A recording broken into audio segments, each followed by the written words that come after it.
Hello there. My name is ML. This is Healing After Loss. I thank you so much right up front for being here with me, where we talk about grief, where we talk about the people or the pets or the life experiences that we are grieving the loss of.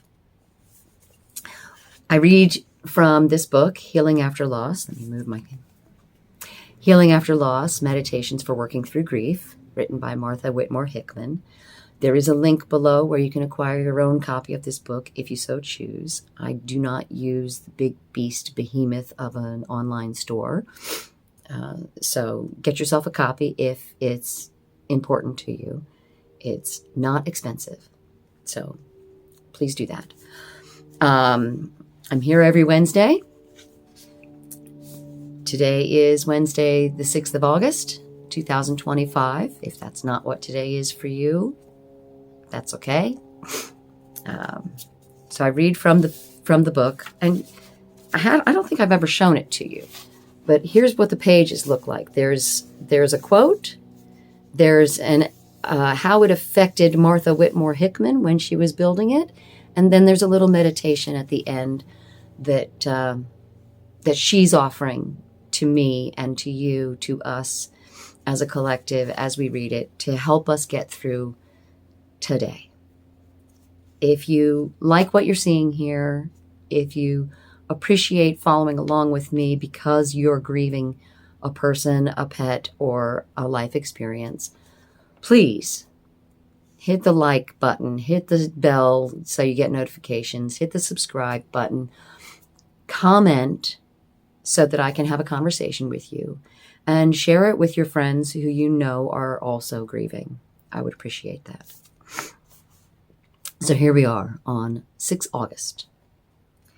Those who grieve find comfort in weeping and in arousing their sorrow until the body is too tired to bear the inner emotions.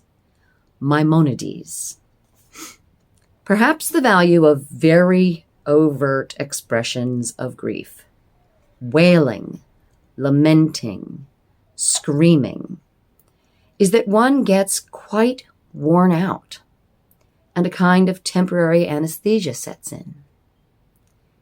There is much to be said for this over the stiff upper lip practice of some settings, where so much demonstrativeness may be considered bizarre and self-indulgent.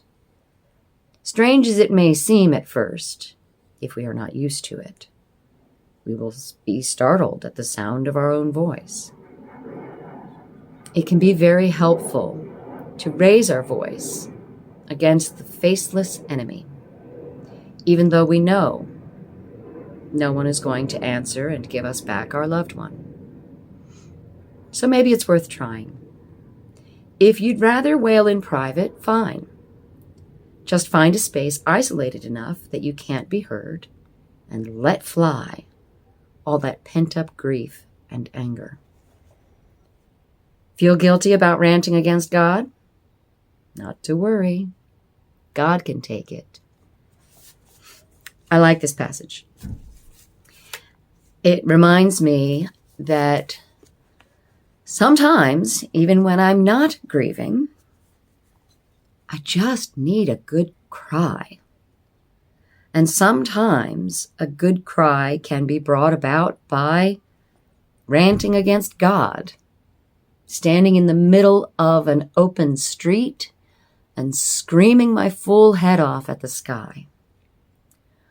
Sometimes all I have to do is watch a movie that I know will always elicit tears on my behalf because of what the characters are going through.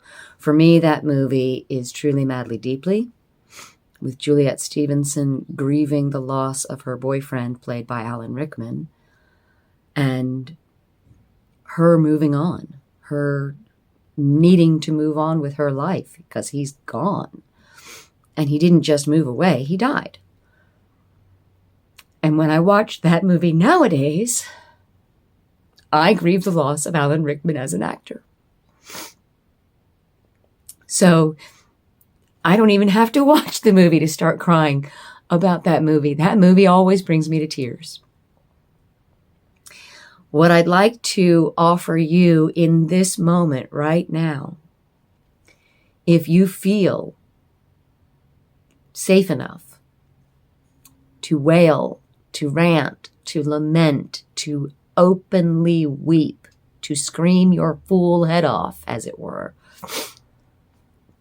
in the edit, I'm going to mute myself, but I'm going to take 30 seconds to a minute to just let that stuff out. And I encourage you to do it at the same time. So here we go.